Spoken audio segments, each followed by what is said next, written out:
America's Secretary of Defense is today a global laughingstock after quoting a fake Bible verse. It did not take the press here and around the world very long to figure out that Pete Hegseth was not exactly quoting the Bible at a Pentagon prayer service. It wasn't the Gospel of Matthew or Mark or Luke or John.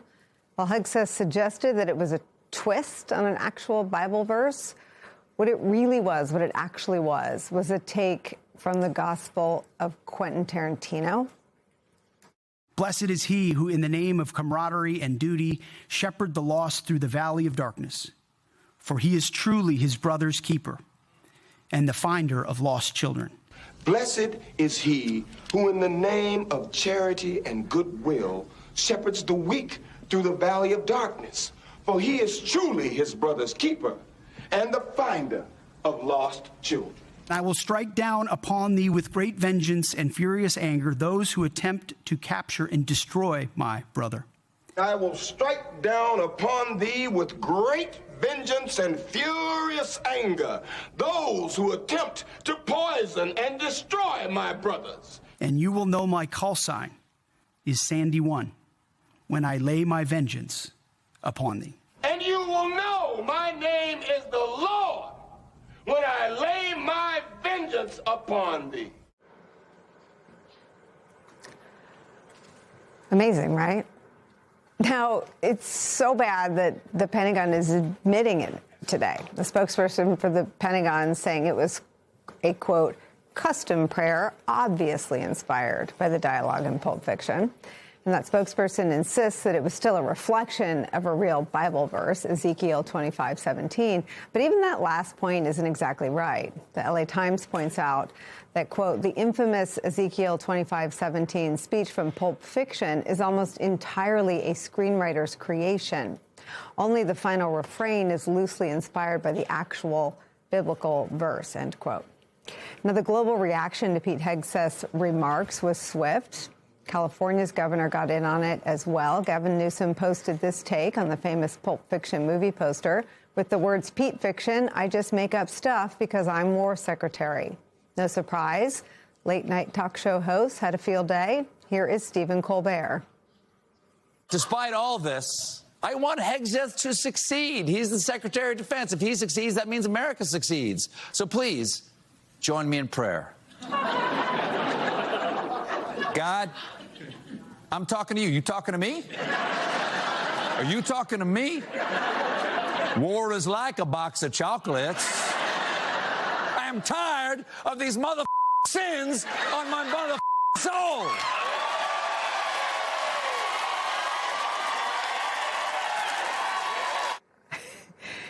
But Hegseth's embarrassing debacle has already been seen all around the world. People around the world are laughing at him and us. Al Jazeera covered it. Pan-European outlet Euronews covered it. They wrote this, quote, last year we proved that the Trump administration may be culturally illiterate. Now Pete Hegseth has added another stone to that dubious edifice. You could argue that something like this would be a career killer in a normal administration, in a normal presidency. But in that normal parallel reality, in a normal administration, placing sensitive classified information on a group chat with a reporter would have already gotten Hegseth fired a year ago. So what makes this, frankly, deeply humiliating moment for Pete Hegseth all the more significant is that Pete Hegseth is using religion as a cudgel, and he invokes the Bible all the time to justify the armed interventions that the Trump administration is engaged in all around the world. New York Times reported last month that, quote, more than any top American military leader in recent history, Hegseth has framed U.S. military operations in the Mideast, Africa, and Latin America as bigger than politics or foreign policy. Often he, Pete Hegseth, has imbued these actions with a Christian moral underpinning that suggests they are divinely sanctioned. Or, I guess if we're talking about Pete Hegseth, we mean sanctioned by Jules from Pulp Fiction.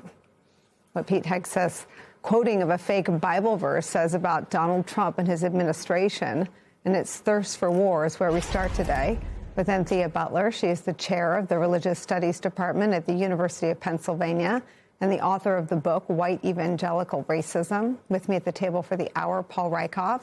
He is the host of the Independent Americans podcast and the founder and CEO of Independent Veterans of America.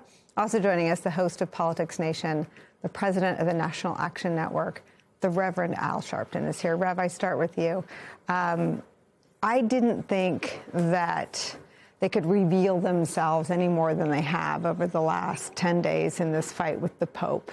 But this feels next level to me. It is next level. And I think that the real challenge here is not for those of us that have continued to raise their contradictions all the way to their gaffes. The real challenge is the Christian right or the Christian nationalists that have supported them to allow in 1 week this president to attack the Pope, to say things that was completely unsavory in terms of religious terms. And now your Secretary of War, Secretary of Defense, he calls himself Secretary of War, who talks openly all the time about his family and him were in church and he's a religious man and all of this, to openly show the hypocrisy and disingenuous way he's saying that when he can quote with passion a Bible verse that is not a Bible verse, but is really Samuel L. Jackson playing a role. So if anything is more exposing than this week from Mr. Trump, the president, dealing with the Pope, all the way to this church-going guy that doesn't know the difference between pulp fiction and the book of St. Matthew or wherever else he wants to misquote. I think that it is incumbent upon the Christian right or the so-called Christian nationalists to call them out. I don't expect nothing from Trump or Hegseth, but those that are supporting them saying they're holding up Christian standards, now we'll see if you're really holding up Christian standards. It's a good point because Pete Hegseth was opposed by Democrats and Republicans. Pete Hegseth was investigated for accusations of rape. Pete Hegseth went on Megyn Kelly's show and talked about being an alcoholic but promising not to drink if he was the country's Secretary of Defense. Pete Hegseth has revealed himself over and over and over again, and it turns out he is ignorant about a thing he's using as a political cudgel against the press, day in and day out, against people he perceives to be Donald Trump's enemies, and it's all fake. I think that's the really important part. He's always been radical, reckless, extreme, sloppy, but he's also always been fake. And I think that's what's really starting to come out right now. I mean, Samuel L. Jackson was playing a part. Pete Hegseth is playing a part. And he's always been what I call the acting secretary of culture war, right? He's a culture warrior. That's what he's been built to do. That's what he's been doing since he got there. And he's been trying to play the role of a secretary of defense. And he continues to fumble. He continues to falter. And I think there's a really bigger important point here. Our enemies are celebrating because he looks weak. He looks vulnerable. He looks ridiculous. Stupid. He looks stupid. And he looks compromised. Right? And that really has our enemies celebrate. This is not a formidable Secretary of Defense. This is a Secretary of Defense who's driving us into more extreme politics, who's dividing our military. 20% doesn't follow Jesus. And they've always wanted to make the military the MAGA army, Trump's army. But now it also looks like the army of Jesus, which when you're launching our military into the Middle East, which has been divided by religion for generations, that's the worst possible foot forward we could put into the Middle East when we're trying to establish trust, we're trying to sign treaties, and we're trying to build alliances. Ultimately, the most important thing here is that his fakeness and his recklessness and his radicalness is endangering our troops. Folks around the world are worried that they think they're troops of Jesus or they think they're troops of Hegseth instead of being loyal to our Constitution. That's deeply dangerous. And Sia, I was a little embarrassed to have you here and ask you to opine on Donald Trump's war against the Pope. I'm a little embarrassed every time I say Donald Trump's war against the Pope, but he's made it one. This is, as I said to the Rev, this is next level embarrassing, that this is something we have to cover.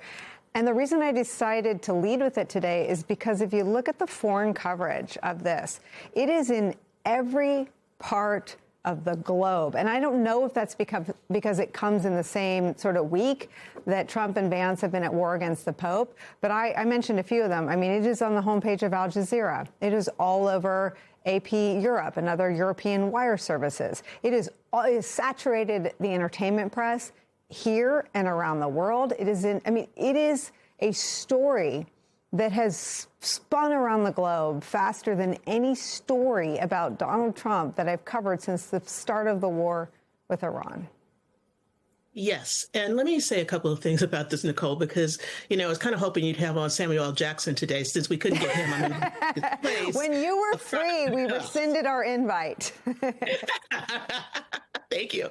Well, let me say it like this. First of all, Pete Hegseth's pastor, Doug Wilson, should be ashamed. Because basically he's not being a good pastor to this man. Because if you have a good pastor, you would know some scripture. He doesn't know any. And that's the problem. He is playing a part. And the part is really bad. Like, I'm hoping that an understudy will come very soon because he doesn't know scripture. He doesn't know his Bible.